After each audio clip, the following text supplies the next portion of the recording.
Bah en fait je me demande à quoi ça va ressembler demain en fait.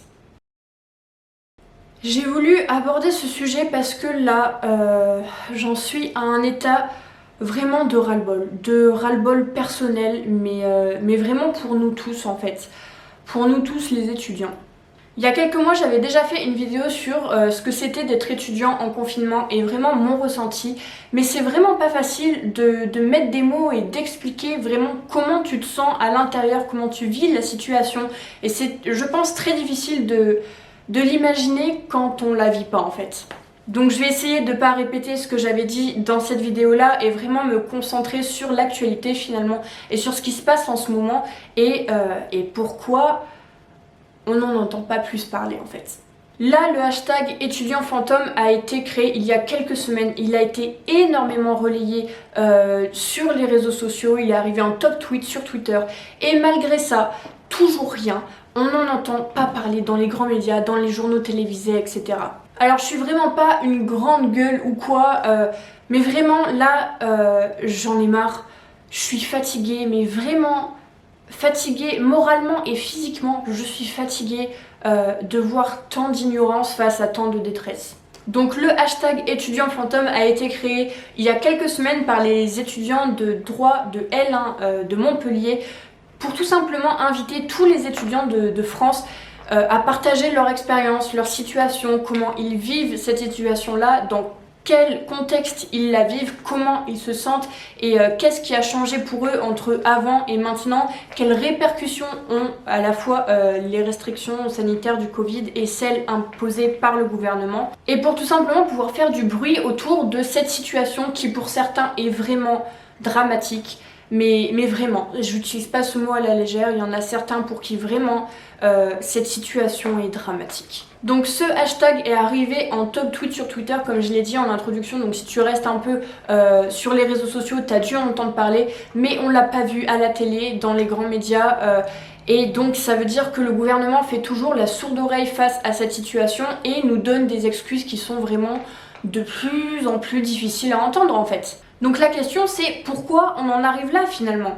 Depuis le premier confinement, donc en mars 2020, ça va quand même faire bientôt un an, les étudiants sont ceux dont on n'entend pas parler, qui sont totalement ignorés. Comme si, par miracle, les restrictions liées au Covid et à la situation sanitaire ne nous touchaient pas, ne nous affectaient pas sur aucun point de notre vie, alors que je veux dire ça a autant d'impact que dans d'autres secteurs dont on a entendu parler, notamment par exemple les petits commerçants ou les restaurateurs, et tout à fait à raison, hein, parce que c'est une situation très dure à vivre pour eux, mais nous, on est aussi dans cette situation-là où forcément ça impacte notre vie sociale, notre vie professionnelle, de toute évidence, même si c'est pas une vie professionnelle à proprement parler, mais en construction, et c'est peut-être d'autant plus compliqué pour nous de se projeter voilà, sur notre futur, et bien sûr, tout ça a un impact énorme sur l'aspect psychologique et sur notre morale.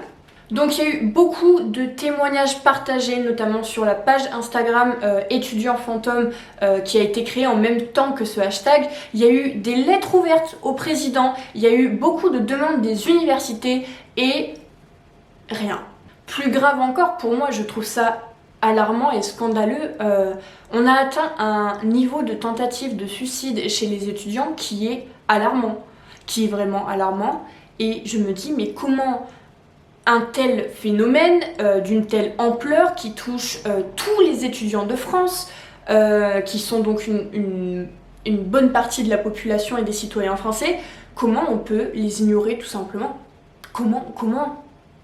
Alors personnellement, je sais que je suis pas dans la pire des situations, je le sais très bien, j'en ai très bien conscience, mais je parle aussi avec d'autres personnes qui sont mes amis et qui ne sont pas du tout dans la même situation que moi. Moi, j'ai eu la chance de pouvoir garder mon emploi étudiant en parallèle de mes études, même pendant le confinement, parce que c'est une grande surface qui reste ouverte même pendant les confinements. Donc là-dessus, je sais que j'ai beaucoup de chance, et aussi parce que je ne vis pas seule au quotidien.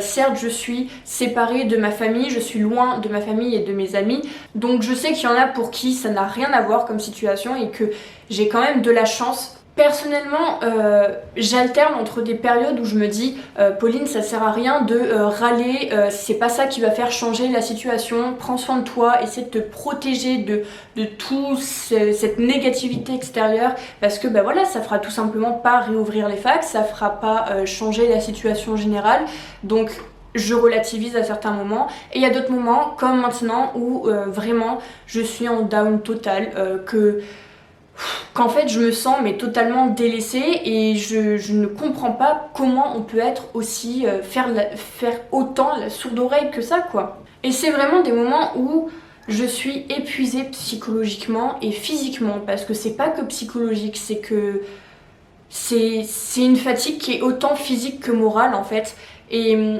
où je suis fatiguée et où je suis en colère, tout simplement.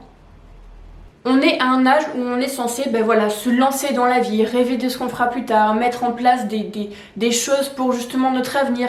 Mais actuellement, quel avenir? Quel avenir on peut percevoir? Soit on n'en perçoit pas du tout, soit on perçoit que des choses qui vraiment nous donnent pas envie de continuer d'avancer dans la vie. Je suis désolée, c'est horrible à dire, mais c'est vrai, parce qu'on est la génération de demain qui va aussi devoir assumer les conséquences de cette épidémie. Et pas que, en fait, c'est juste que aujourd'hui, on nous demande de penser à ce qu'on fera demain, alors qu'aujourd'hui même, on n'arrive pas à gérer notre vie et on est vraiment tout seul et on est accablé de plein de choses, de plein de pression, de responsabilités qu'on n'arrive tout simplement pas à gérer. On demande de l'aide et cette aide ne nous est pas donnée, et c'est même pas que cette aide ne nous est pas donnée, c'est que on est totalement transparent. Notre détresse, notre demande n'est même pas entendue en fait. Par exemple, on a une pression professionnelle aujourd'hui où à l'embauche, on nous demande de plus en plus d'expérience, d'avoir fait des stages en entreprise, tout ça. Et en fait, comment ? Dites-nous comment, parce que quand bien même on arriverait à suivre les cours en Zoom depuis des mois, sans même parler du taux de décrochage scolaire qui est impressionnant, quand tu arrives à te rattacher au peu que tu as de cours, on est dans une période où on est en train de chercher des stages, et quand tu vois le nombre de refus, où c'est quasiment impossible d'en trouver, tu te dis juste comment ? Par quels moyens ? En fait, réellement, on est en colère parce qu'on est ignoré, et parce qu'on nous donne des raisons de la fermeture de nos universités qui sont en contradiction totale avec ce qu'on voit au quotidien. C'est-à-dire qu'on nous dit que, ok, on sait très bien, on est lucide, on sait que le virus circule, que voilà, les endroits où il y a beaucoup de monde, c'est des risques pour la propagation du virus, on le sait, il n'y a pas de souci, on le reconnaît. Mais en fait, quand tu vois que les grandes surfaces restent ouvertes, que les magasins, les grosses enseignes restent ouvertes, que les soldes sont maintenus et que justement tu te retrouves avec des milliers de personnes qui sont dans un espace clos avec pas de distanciation sociale du tout, et je sais de quoi je parle puisque je travaille dans une grande surface pendant les week-ends, donc je suis vendeuse moi-même, donc j'ai affaire à ces personnes-là et je vis dans ce magasin-là tous les week-ends, donc je le vois. Tu as à peine du gel à l'entrée, et encore. C'est un brassage monstrueux. Je sais pas si ils vivent la même réalité que nous, ceux qui prennent les décisions, mais en fait c'est juste ultra dur à entendre, parce que même quand tu vis dans une ville et que tu prends le bus, le métro, mais la quantité de personnes, c'est juste pas possible en fait d'avoir une distanciation sociale dans ces conditions-là. Et nous, on nous dit non, tu ne peux pas aller à la fac parce qu'il y a trop de personnes.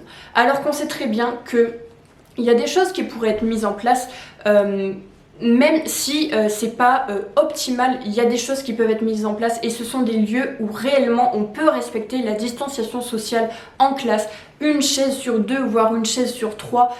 Ok, il y a des promos dans lesquelles il y a beaucoup de personnes, mais ils ont bien trouvé des solutions à bon nombre de problèmes, et je trouve que celle-là, vraiment, c'est hypocrite de se dire non, on peut absolument pas le faire.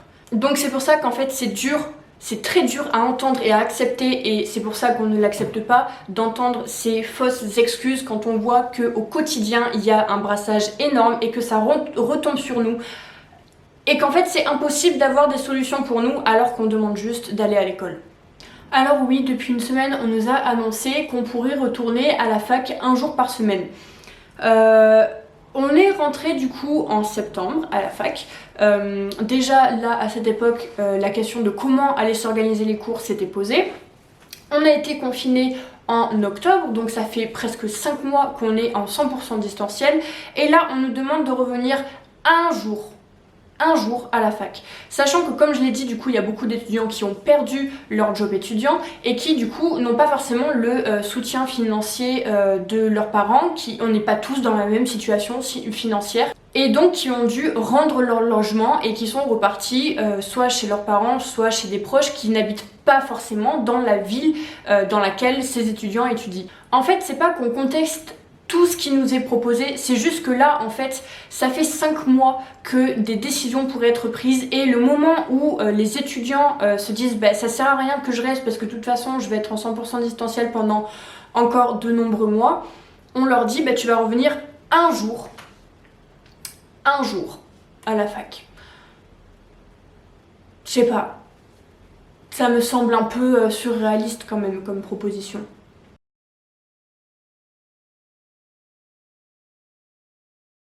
Donc voilà, c'est tout pour cette vidéo. Honnêtement, elle n'a pas du tout de volonté de révolutionner les choses et changer le monde. Absolument pas, je voulais juste en parler encore une fois pour qu'on se dise qu'on est tous ensemble, qu'on se serre les coudes et que c'est pas facile pour tous.